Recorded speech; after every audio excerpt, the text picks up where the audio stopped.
Hi there. Let's learn about the word enough. If enough comes after an adjective, then it works as an adverb. For example, your English is good enough. তোমার ইংরেজি যথেষ্ট ভালো। এখানে good একটা adjective হওয়াতে এরপরে enough এই ওয়ার্ডটা হচ্ছে একটা adverb.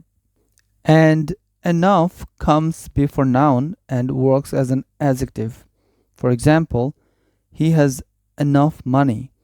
তার যথেষ্ট টাকা আছে। এখানে মানি এই ওয়ার্ডটা নাউন, সো এর আগে এনাফ এই ওয়ার্ডটা অ্যাডজেক্টিভ হবে। Also when the noun is not mentioned but understood, then enough works as a pronoun. For example, enough is enough. যথেষ্ট হয়েছে।